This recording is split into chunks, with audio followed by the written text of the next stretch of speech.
नमस्ते विद्यार्थी मित्रांनो. आजच्या व्हिडिओमध्ये आपण बघणार आहे की MHT CETचा रिझल्ट जो आहे तो पोस्टपोन झालेला आहे है ना. अगोदर लागणार होता 10 जूनला, म्हणजे आज लागणार होता, बट काही कारणामुळे पोस्टपोन झाला. तर नेमकं कशामुळे पोस्टपोन झालेला आहे? तसेच विद्यार्थ्यांचे बघा मार्क्स पण वाढणार आहेत CETमध्ये. तर आता कशामुळे वाढणार आहेत, कोणत्या विद्यार्थ्यांचे वाढणार आहेत? तुम्ही जर त्या शिफ्टमध्ये असाल तर तुम्ही लकी समजायचं आहे. ठीक आहे. त्याचबरोबर आता डेट तर एक्सटेंड झालेली आहे. आता तोपर्यंत काय करायचं आपण? तर डॉक्युमेंट कोणते लागतात ते डॉक्युमेंट तरी कंप्लीट करून घेऊ आपण, है ना. तर आजच्या व्हिडिओमध्ये आपण या तिन्ही गोष्टीचा विचार करणार आहे. सगळ्यात अगोदर बघा विद्यार्थी मित्रांनो, तुम्हाला स्क्रीनवरती इथे दिसत असेल तर MHT CET PCB आणि PCMचा रिझल्ट जो आहे हा 19/6 म्हणजे 19 जूनला किंवा त्याच्या अगोदर लागणार आहे. ठीक आहे. आता तो कशामुळे पोस्टपोन झालेला आहे? तर त्याच्या खालीच बघा 7 तारखेलाच आपल्याला एक हे आलेलं आहे, PDF आलेला आहे.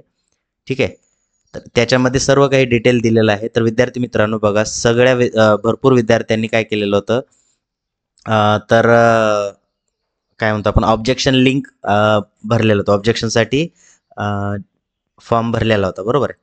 बट काय झालं होतं की ते ऑब्जेक्शन, तुमचे पैसे वगैरे तर कटलेले होते है ना, पैसे वगैरे कट झाले होते, बट तुमच्या ऑब्जेक्शन जे आहेत ते कन्सिडर करत नव्हते ते, है ना. हा प्रॉब्लेम बऱ्याच विद्यार्थ्यांना फेस केलेला असेल बघा, है ना. तर विद्यार्थ्यांना वाटत होतं की आपले पैसे गेले की काय, है ना. पैसे जाण्यापेक्षा ऑब्जेक्शन जे आहे ते काउंट केलं नव्हतं. ठीक आहे. तर विद्यार्थी मित्रांनो, या ठिकाणी बघा टोटल ऑब्जेक्शन जे आहेत, ऑब्जेक्शन जेवढे काही हे घेतले होते, किती ऑब्जेक्शन, टोटल ऑब्जेक्शन बघा 1408 जवळपास ऑब्जेक्शन घेतलेले होते. त्याच्यापैकी 54 ऑब्जेक्शन जे आहेत हे म्हणजे खरे ठरलेले आहेत. ठीक आहे.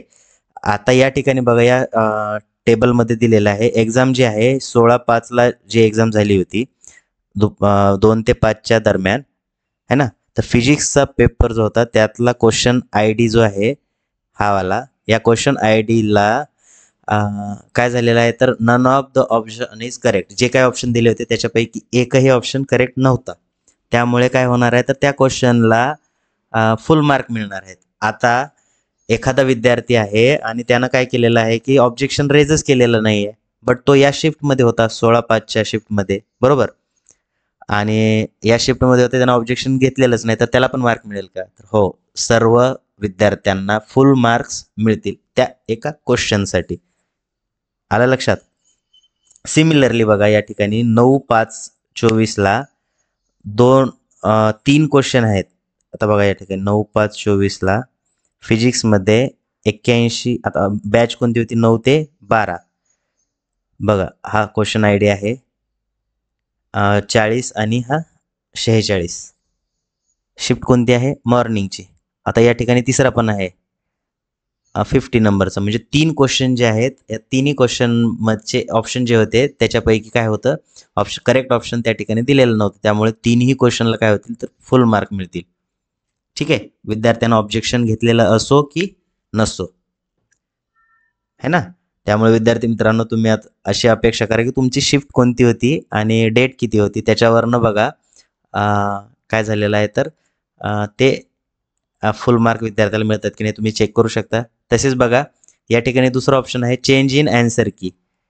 तर ॲन्सर कीमध्ये काय केलेलं आहे, त्यांनी ऑप्शन चेंज केलेला आहे आणि त्याचे मार्क जे आहेत ते जे ॲन्सर कीमध्ये मार्क चेंज झालेले आहेत ते तसे कन्सिडर करतील ते, है ना. बाकीचे ऑप्शन आहेत तर मल्टिपल ऑप्शन करेक्ट. आता या ठिकाणी मॅथचा होता 11/5ला, है ना. हा क्वेश्चन ID आहे मल्टिपल ऑप्शन करेक्ट, म्हणजे एकपेक्षा जास्त ऑप्शन जे आहे ते करेक्ट होते, त्यामुळे त्याला पण काय होणार आहे, फुल मार्क्स मिळणार आहेत. ठीक आहे. तर ही PDF जी आहे, PDF CET सेलच्या याच्यावरती अवेलेबल आहे. नसेल तर डिस्क्रिप्शन बॉक्समध्ये याची लिंक मी टाकतोय, तुम्ही त्या ठिकाणी जाऊन बघू शकता. ठीक आहे. आता या ठिकाणी बघा काय झालेलं आहे, तर ID जे आहे टोटल जवळपास बघा टोटल क्वेश्चन किती होते, 5100 क्वेश्चन पूर्ण शिफ्टमध्ये होते. त्याच्यापैकी 24 जे आहेत, 24 ऑब्जेक्शन जे आहेत ते करेक्ट फाउंड केलेले आहेत. त्याच्यामुळे त्याच्यावरती ॲक्शन घेण्यासाठी आपल्याला काय पाहिजे, तर 19 जूनपर्यंत वेळ पाहिजे होता, है ना. तर 19 जूनपर्यंत किंवा त्याच्या अगोदरही रिझल्ट लागू शकतो. आता रिझल्ट लागेल त्याच्याबाबत अपडेट पाहिजे असेल तर तुम्ही डिस्क्रिप्शन बॉक्समध्ये बघा WhatsAppचा ग्रुप दिलेला आहे, तो ग्रुप जॉईन करा. त्याच्यामध्ये मी तुम्हाला BE फर्स्ट इयरचा रजिस्ट्रेशनपासून ऑप्शन फॉर्म भरण्यापर्यंत, नंतर कॉलेजला नंबर लागेपर्यंत मी काय करणार आहे, तुम्हाला गाईड करणार आहे. ठीक आहे, त्यामुळे तो व्हॉट्सअपचा ग्रुप जॉईन करा आणि तुमच्या मित्रासोबत पण शेअर करा. ठीक आहे, आता हे तर समजलं तुम्हाला की कशामुळे हे झालेलं आहे आपलं काय, तर डेट एक्सटेंड झालेली आहे ना, आणि विद्यार्थ्यांना मार्क पण जे वाढणार आहे ते पण तुम्ही चेक करून घ्यायचे आहेत. आता आपलं बघा, ऑलरेडी आपल्याला काय झालेलं आहे की दिवस एक्स्ट्रा भेटत आहेत, तर आपण काय करणार त्या वेळेमध्ये, तर विद्यार्थी मित्रांनो बघा, BE फर्स्ट इयरला तुम्हाला डॉक्युमेंट जे लागत आहे, हे सर्वचे सर्व डॉक्युमेंट तुमच्याकडे अवेलेबल आहेत का हे चेक करा. नसतील तर आताच अप्लाय करून द्या. ठीक आहे, तर बघा कोणते डॉक्युमेंट तुम्हाला इसेन्शियल आहेत, मॅन्डेटरी आहेत. तर पहिलं डॉक्युमेंट जे आहे ते डोमेसाईल आणि नॅशनॅलिटी. डोमेसाईल नॅशनॅलिटी दोन्हीचं कॉम्बिनेशन एकच असू शकतं डॉक्युमेंट, किंवा वेगवेगळे असतील तर दोन्ही लागतील आपल्याला. तर नॅशनॅलिटी आणि डोमेसाईल हे दोन्ही डॉक्युमेंट इसेन्शियल आहेत आपल्याला. ठीक आहे, आता नॅशनॅलिटी आणि डोमेसाईल काय असतो, तर महाराष्ट्रातील प्रूफ म्हणून. आता इन केस जर तुमच्याकडे नॅशनॅलिटी किंवा डोमेसाईल नसेल, तर तुमच्याकडे एक ऑप्शन पाहिजे की तुमच्या लिव्हिंगवरती जर भारतीय किंवा इंडियनचा उल्लेख असेल तर तुम्हाला नॅशनॅलिटीची गरज पडणार नाही. आणि डोमेसाईल म्हणजे काय, तर तुमचं बर्थ प्लेस जे आहे हे महाराष्ट्रातील त्याचं मेन्शन केलेलं जर असेल TC वरती किंवा लिव्हिंगवरती, तरी तुम्हाला डोमेसाईलची गरज पडणार नाही. बट जर तुमच्या लिव्हिंगवरती नसेल तर तुम्हाला दोन्हीही सर्टिफिकेट काढावे लागतील. त्याच्यानंतर बघा इन्कम सर्टिफिकेट. इन्कम सर्टिफिकेट हे सर्व विद्यार्थ्यांना लागणार आहे, कॅटेगरीचे असो किंवा ओपन कॅटेगरी असो, EWS आहे ना, तर सर्व कॅटेगरीसाठी इन्कम सर्टिफिकेट लागतंच, कारण त्या ठिकाणी तुम्हाला रेंज जी आहे ती मेन्शन करावी लागते. ठीक आहे, त्याच्यानंतर बघा कास्ट सर्टिफिकेट. कास्ट सर्टिफिकेट हे कोणाला लागतं, तर ज्या विद्यार्थी कॅटेगरीमध्ये आहेत है ना.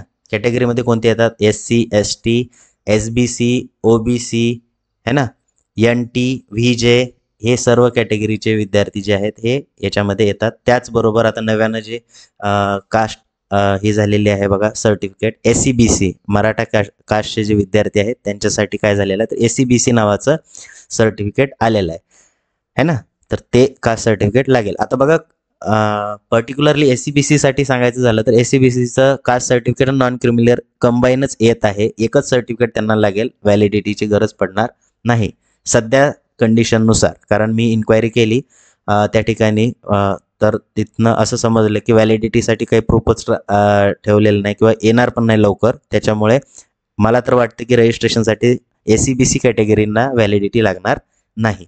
ठीक आहे, तर एकच सर्टिफिकेट घ्यायचं आहे त्यांना, कास्ट प्लस नॉन क्रिमिलियरचं. आता अदर कास्टचे जे आहेत त्यांना कास्ट सर्टिफिकेट लागेल, त्याचबरोबर NCL लागेल. आता NCL म्हणजे काय, तर non creamy layer valid up to 31 March 2025, हे नॉन क्रिमिलियर पाहिजे आपल्याला. त्याच्यानंतर व्हॅलिडिटी ही सर्व कॅटेगरीला लागेल, SC ST आणि SCBC सोडली तर बाकी सर्व कॅटेगरीला व्हॅलिडिटी सर्टिफिकेट आवश्यक आहे.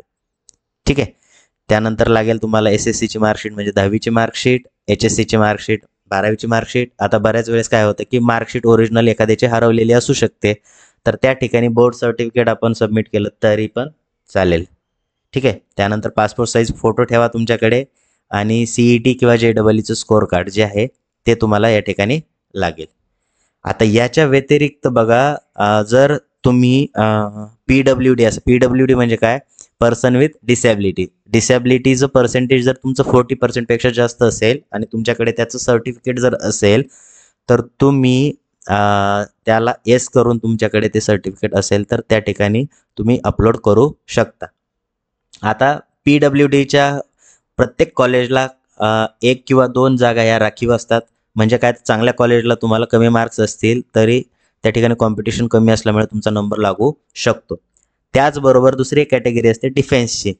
तर डिफेन्समध्ये काय, तर ज्यांचे आई किंवा वडील किंवा आई वडील दोघंही जर डिफेन्समध्ये म्हणजे काय, तर इंडियन एअरफोर्स असेल है ना, इंडियन आर्मी असेल, नेव्ही असेल, तर ह्याच्यामध्ये डिफेन्स सेक्शनमध्ये जर असतील, त्यांच्याकडे सर्टिफिकेट जर असेल, तर अशा विद्यार्थ्यांना त्या ठिकाणी S करून अपलोड करायचं आहे डिफेन्ससाठी. आता डिफेन्सचं पण सेम तसंच असतं, 1 किंवा 2 जागा ह्या प्रत्येक कॉलेजला राखीव असतात डिफेन्ससाठी है ना. त्याच्यामध्ये बघा कॉम्पिटिशन कोणाच राहणार आहे, फक्त डिफेन्सचे कॅटेगरीचे जे विद्यार्थी असतील तेवढेच फक्त त्या ठिकाणी कॉम्पिटिटर राहणार आहेत.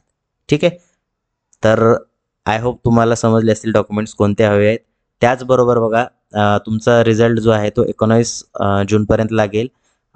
रिझल्ट लागल्यानंतर लगेच तुमची ॲडमिशन प्रोसेस सुरू होणार आहे. त्याच्यानंतर रजिस्ट्रेशन कसं करायचं, व्हेरिफिकेशन कसं करायचं आहे ना, त्याच्यानंतर तुम्हाला ऑप्शन कसे भरायचे, प्रोव्हिजनल मेरिट लिस्ट काय असते, फायनल मेरिट लिस्ट काय असते, हे सगळ्या गोष्टी ज्या आहेत ते स्टेप बाय स्टेप मी तुम्हाला सांगणार आहे. त्यासाठी तुम्हाला काय करायचं, चॅनलला सबस्क्राईब करा, मित्रांसोबत शेअर करा. त्याचबरोबर या ठिकाणी बघा स्क्रीनवरती तुम्हाला QR कोड दिलेला असेल, तर QR कोडला स्कॅन करून तुम्ही आपला व्हॉट्सअपचा ग्रुप जो आहे तो जॉईन करू शकता, किंवा डिस्क्रिप्शन बॉक्समध्ये त्याची लिंक दिलेली आहे, त्याच्यावरनं पण तुम्ही तो जॉईन करू शकता. ठीक आहे. तर विद्यार्थी मित्रांनो, भेटूया आपण नेक्स्ट व्हिडिओमध्ये. थँक्यू.